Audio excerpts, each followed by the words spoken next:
J'ai réservé le car pour une visite d'une journée sur Amsterdam aux Pays-Bas pour le mercredi 14 août. Pas de problème dans le cadre du travail, j'étais en congé sur la semaine.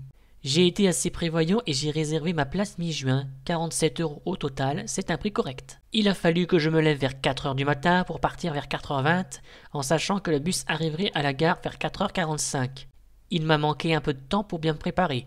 Je me suis acheté un sac à dos isotherme la veille du trajet et j'ai oublié de mettre le masque pour les yeux ainsi que le bob qui était resté dans le sac initial. On m'a déconseillé d'embarquer la Switch à cause du risque important de vol par les pickpockets de la ville. Finalement, je n'ai même pas pu la prendre parce qu'il n'y avait plus de place dans le sac. Et aussi, l'autonomie est très insuffisante pour un tel trajet puisqu'il n'y avait pas de prise de recharge dans le car. J'ai donc mis dans mon sac une gourde remplie, de la brioche, des bananes, 60 € en espèces, la carte bancaire éventuellement, ma carte d'identité, le plan du centre-ville que j'ai imprimé vite fait sur Google Maps qui me sera d'aucune utilité. Sur Charleville-Mézières, le cabaret vert, une série de concerts sur 4 jours du 14 au 17, rend le parking gratuit habituel inaccessible.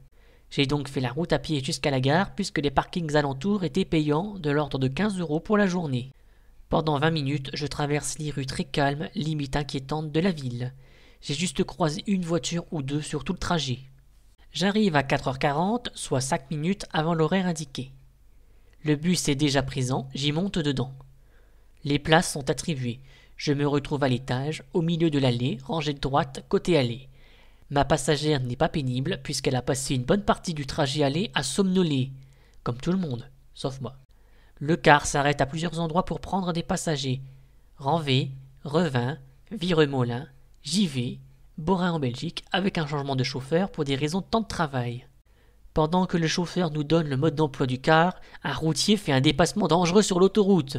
Le chauffeur nous apprend aussi que les toilettes sur les aires de repos belges sont payantes, sauf si on achète quelque chose. Arrêt à Birme Nord vers 7 h 30. Que monstre à la caisse et aux toilettes, mais j'ai pensé à faire la commission avant de partir de chez moi. Pendant mon petit tour à pied dehors pour me dégourdir, je trouve une bouteille d'orangina à moitié pleine abandonnée devant les machines à laver en libre service. Le car arrive près de la gare centrale d'Amsterdam vers 11 h, ce qui fait 6 h 15 de route, arrêts inclus. Dorénavant, chacun va où il veut et où il peut, jusqu'à 17 h 45. Comme j'ai un sens de l'orientation très aiguisé, c'est un sarcasme, il m'a été très difficile de me repérer avec la carte qui nous a été remise par le chauffeur. Les noms de rues ne sont pas tous indiqués. Le réseau mobile est quasiment inexistant. Donc la géolocalisation sur Google Maps n'est pas possible. La chaleur commence à être un peu oppressante, mais il y a énormément de coins d'ombre entre les bâtiments. Je me retrouve par hasard dans le quartier rouge d'Amsterdam. Des femmes en lingerie très fine se dandinent devant les portes pour inviter les gens à rentrer. Ça me fait penser à Doudoune quand elle veut rentrer par la fenêtre. Un mélange de gêne et d'amusement. En passant devant pas mal de restaurants, j'arrive à peu près à me repérer après 1 heure d'errance en tentant de trouver la maison d'Anne Frank. Après une montée éprouvante d'escalier sous un cagnard, je déjeune au self du Nemo Science Museum à 12 h 42. 15,80 € pour burger, frites, coca. Prix légèrement excessif mais à voir puisque ça paraît délicieux. En réalité, les frites sont idéalement salées mais pas assez cuites. Je préfère quand elles sont limite marron. Le burger froid poulet radis était très intéressant. Le coca était servi dans une bouteille en verre et je n'ai jamais osé demander un décapsuleur. Au moins, l'efficacité de mon sac isotherme sera prouvée puisque la bouteille sera encore bien fraîche malgré la chaleur dehors. Sur un quai proche de la gare, je trouve par terre une carte plus détaillée que celle donnée par le chauffeur. Vers 14 h, la mission achat de souvenirs commence. J'ai été missionné de ramener un porte-clés pour mon neveu, un magnète pour ma mère, un autre pour ma nièce. Je suis entré dans la boutique de souvenirs Thinking of Holland, juste à côté de la gare centrale. Pour 11 €, j'ai pris un porte-clés tulipe, un magnète tulipe noir et un magnète tulipe blanche. Parmi les porte-clés, il y avait aussi une feuille de chanvre, mais ça aurait été un petit peu trop provocateur. Pour pouvoir me rafraîchir, je me rends à l'open bar bibliothèque. Très calme. Pratique pour s'asseoir un peu et pour remettre de l'eau dans mes bouteilles. Pas vraiment de lecture, 98% des livres sont en néerlandais.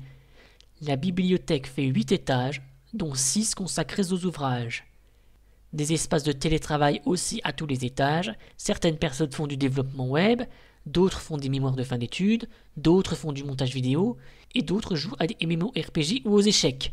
Beaucoup d'escalators pour monter et descendre les étages, mais il y a un ascenseur. À 16h10, je retourne à la boutique du Nemo et je prends un cube multicolore en verre pour 13 € et un caillou d'améthyste pour 8 €. L'améthyste est un symbole de sérénité et de sagesse, ça me correspond tout à fait. Pour goûter vite fait, je trouve un grand coin d'ombre sur des escaliers à proximité du Musikgebo Andige, une salle de concert proche de la gare. Je mange les 2 bananes qui me restent et je termine la brioche. Puis je remets de l'ordre dans tous les sacs que j'ai reçus. Je me retrouve à poireauter sur le quai jusqu'à ce que le bus se revienne. La chaleur est littéralement partie. Le ciel s'est couvert et il y a beaucoup de vent. Le bus arrive au même endroit qu'il s'est arrêté ce matin à 17h45, mais il ne repart qu'à 18h à cause du retard d'une famille. 20h10. Arrêt à l'aire de Varlos près de Bruxelles. Énormément de mouches à l'intérieur, c'est dégueulasse. Et en plus, le magasin était bondé puisque tous les passagers étaient présents. Je prends 2 burgers à 5,70 € avec une viande qui semble être de la fricadelle. Plutôt bon.